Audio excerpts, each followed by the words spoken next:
showing you our quick configuration, which is really what we did here to allow somebody to as easy and as quickly put his system together and get his system going. And the concept is simple.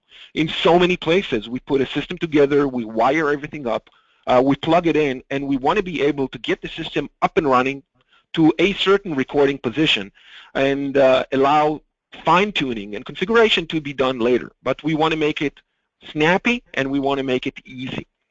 What we've done is we put this wizard together, and you'll see that it asks a few questions and follows that routine.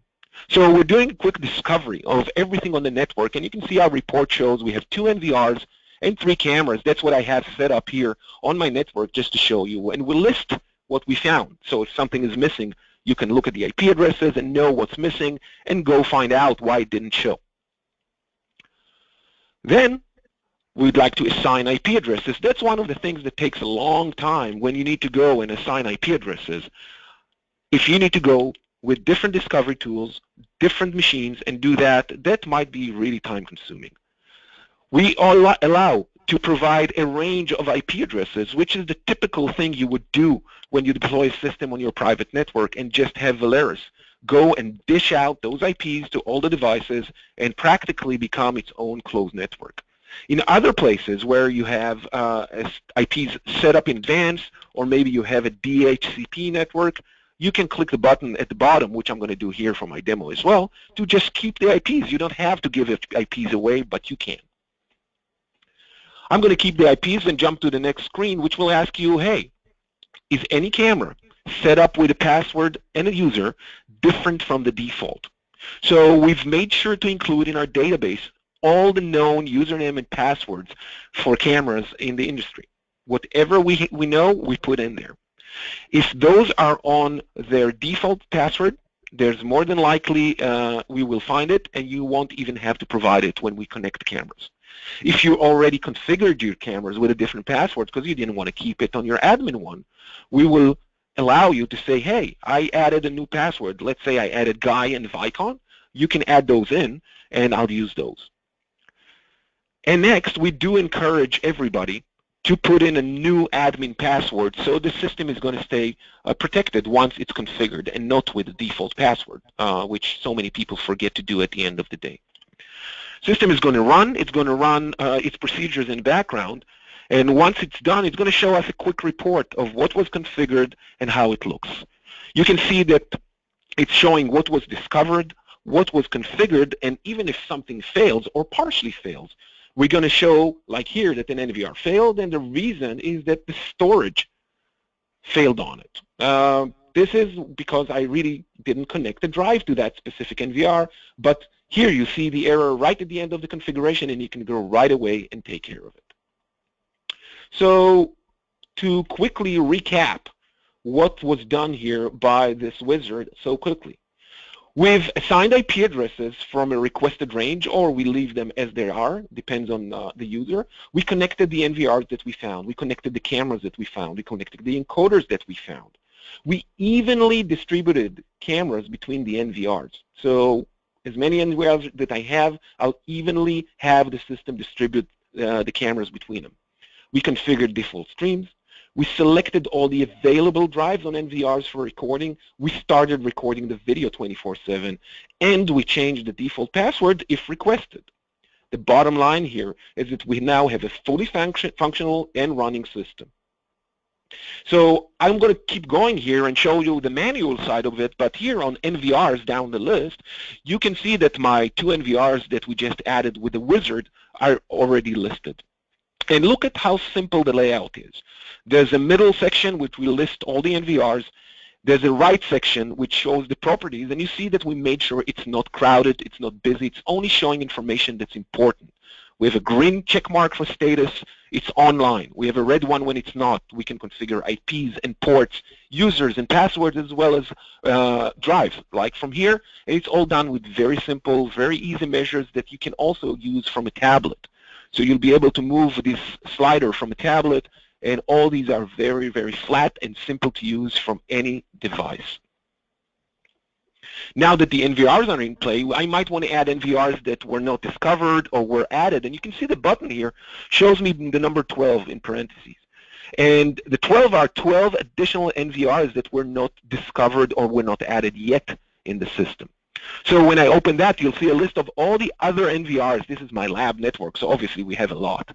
I can check a box and just add them all in one shot, just one shot to add them, or I can be selective and choose which ones belong to my system and add them in a selective way.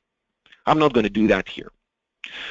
Next, we should talk about adding NVRs manually. Why would you have to do that? Well, if the NVR is behind the internet or behind a different VLAN or somehow cannot be discovered automatically, I might need to click this button and add the NVR manually by giving it IP and credentials. And obviously, I can remove NVRs if that's needed. Maybe something changed. Maybe I'm stopping recording. I can do that. Let's jump to the next one, and cameras and encoders will show you a very similar screen. Although here, you can see the two NVRs, and under each one, there's an encoder. Those are the two devices that we discovered before, and they are equally distributed. So one encoder each, and if there were more, again, they would be equally distributed between the NVRs. On the right side, again, very simple, only the ones you need properties to be able to make the changes and keep connection to the NVR. And if I need to add my discovered ones, very, very like the other screen, my NVRs on the left, I can pick an NVR, pick more cameras, add to my NVRs, remove them from my NVRs, and just manage which cameras fall under which NVR. So if I need to make changes or do this manually, it's very easy to do. Again, discovery. If they weren't discovered, it can be done manually, and they can be removed from the list as well. These steps cover really the hardware. We have the NVRs added, we have the cameras added, and now we can go in and look at everything that they brought into the system as resources. I am going to show you the resources, focusing on the video one. I will skip some of the other resources that get a little too complicated for a webinar, but we'd love to talk about them if you come to our booth or talk to our salespeople. You can see that on our video resource list, I have 18 different resources. Those are 9 out of each of my encoders, so now they just become a list. And I named some of them, changed their names, which you can do here on the right. Again, properties on the right, list on the left, similar concept. All the changes can be done from here. I can make a decision whether they show on my lists or no, just a button. I can open the device web page. If I need to browse to the camera and do things on its web page, I can do it from here, which typically won't be needed with Valerus. And if I need to add audio resources, add microphones in places like an interrogation room where I need a microphone to go with the camera, it can be done right from this button. As we keep going, we need to talk about video streams. Currently, Valerus supports 2 streams. Going forward, we will add support for more streams. And you can see that for each stream, we'll show certain defaults that Valerus has put in the camera. Depending on the camera, we'll get a list of resolutions that that camera can support. Different cameras will give different lists according to their capabilities, and we can go in and make a choice and just keep configuring the system according. Change the frame rate, the keyframe interval, the bit rate, as well as the other parameters.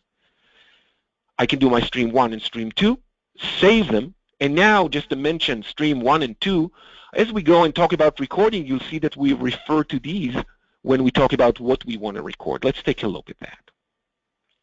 So by default, we do record all our video channels,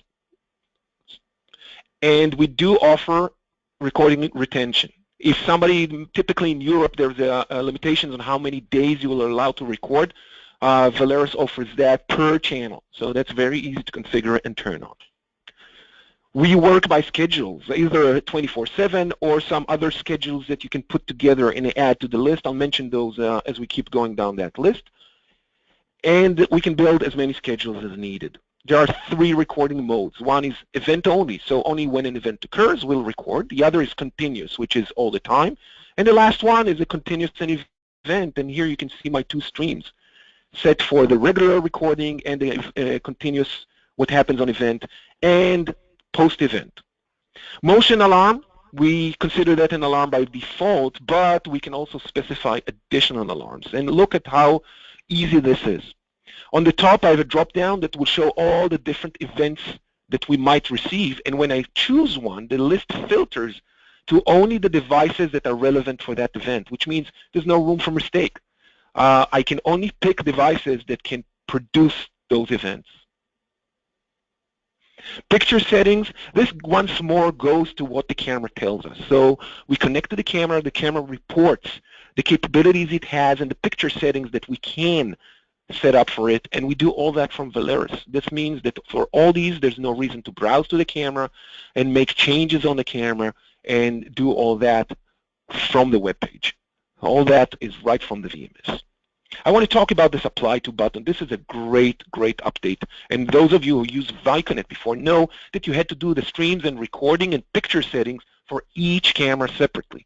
Here, we can do one camera and apply any settings that we want. I'll open this up and you see that we have a selection of which settings do we want to apply to others. Is it streams and recording? Is it picture settings? Is it both? And I have a list of all the cameras that are capable of receiving that similar. So this can be all my indoor cameras. I'll do one camera and apply the same settings to a group of cameras or all the cameras. This is a huge time saver when you go to configure a group of cameras. Instead of doing it one by one, you do the main one or one representative and push it to all the others, which in most systems is a really, really similar group of cameras. Masking. When we talk about masking, this is not a mask in the camera, this is a mask in the VMS.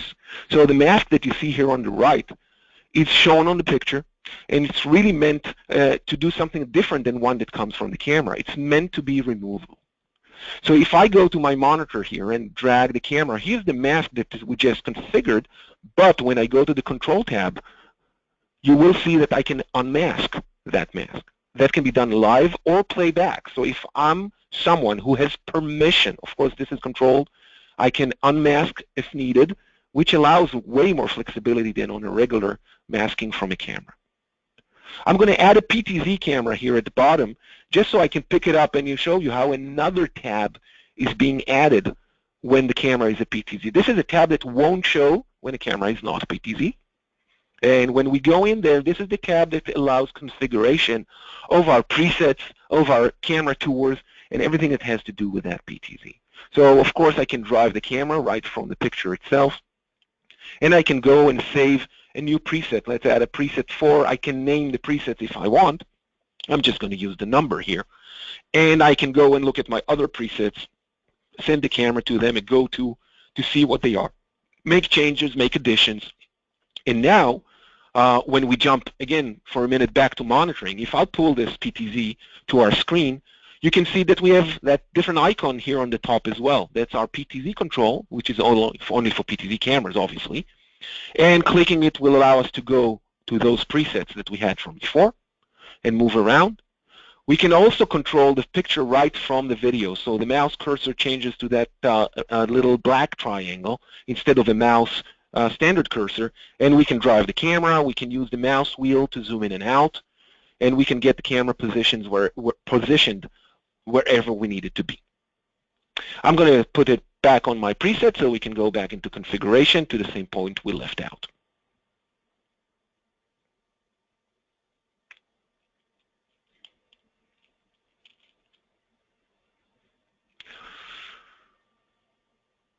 So this pretty much summarizes our video resources, and let's look at the others. Audio resources, audio channels are the microphones. Input audio only, digital inputs and outputs. I am going to skip the configuration on these as they're pretty basic.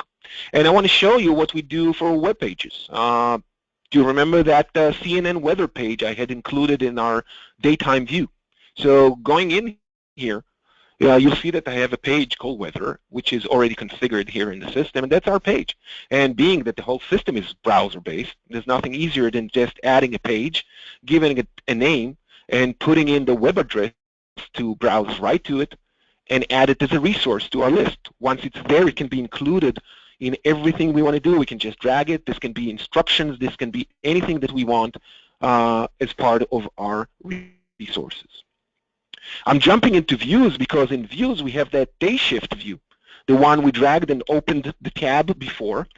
And The views are really meant to create these in advance. Once more, for anybody that used Viconet and had to write macros, this simplifies life completely. We can open the list, we can change the view layout if we want, we can grab a camera and change the contents of the view, and we can create as many views as we need.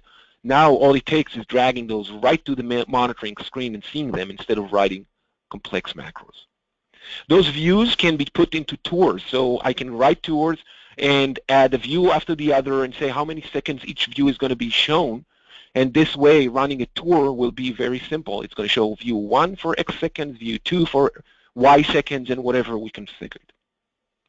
We do support the ability to create groups in the system. So the group will really take our list here on the right, the resource list, and allow us to put it in a hierarchy. So instead of having a flat list like I'm showing here on the right, we could create any level, campus in its buildings, in its floors, in its rooms, and put the resources, the cameras, the web, the microphones, everything right under the building and the room where they are.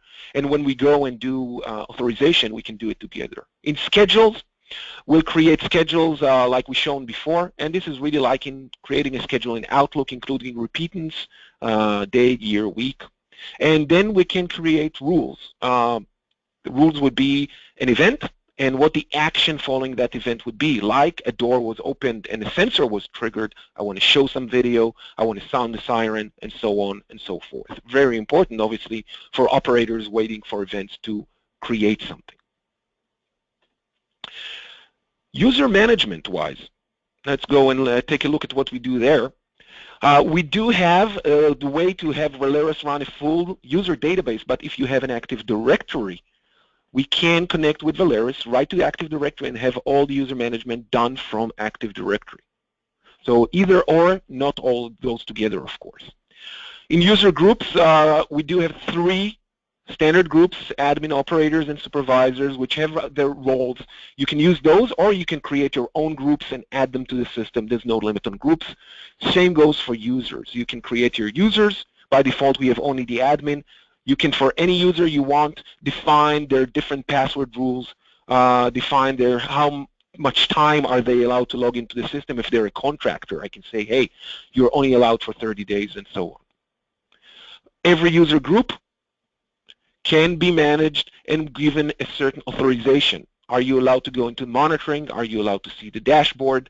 Are you allowed to see a certain resource, that camera and this camera? And if we do those, like we said before, if we do that for a certain member in the group, let's say we do building A is not allowed to move PTZs, anyone who has building A in his group is not going to be allowed to move the PTZs. So in one shot, I can do the whole building. If I have some cameras in there I need to change, that can be done, but typically I can do that in one shot, which is a huge, huge time saver for configuration.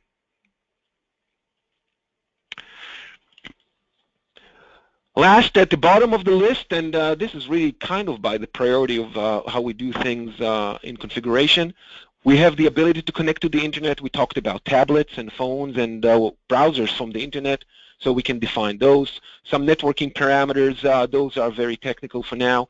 And one that's worth mentioning is licensing. So Fred did mention that we have 1 license per system. Our system, in this case, unlike Viconet, has 1 license that defines everything that you can do with it. And one very, very cool thing we do here is that when you go and install Valerus, we provide a 30-day evaluation period.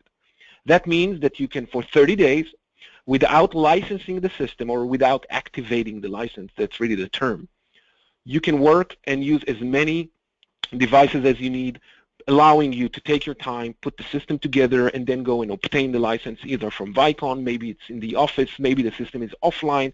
Anything that's going to delay you, you'll have the time. 30 days is a lot of time to do. You see on my system it says 16 days left.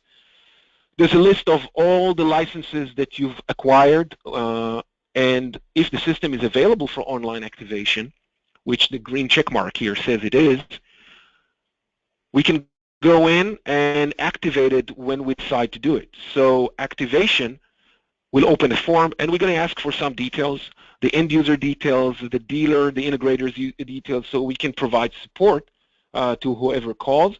The license ID is the only thing we will be sending you when you buy a system, and once you have your license ID, you can put it in, put the details in, and activate your system.